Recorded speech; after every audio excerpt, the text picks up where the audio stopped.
Hello, welcome to Do It Yourself channel. Today I will show you where to find the option and how to turn off camera flash notification in our Samsung Galaxy S22. So where to look for this option and how to turn it off.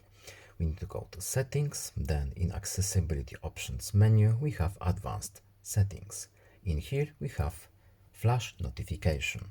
When we go in here, as you can see, we have our camera flash notifications turned on.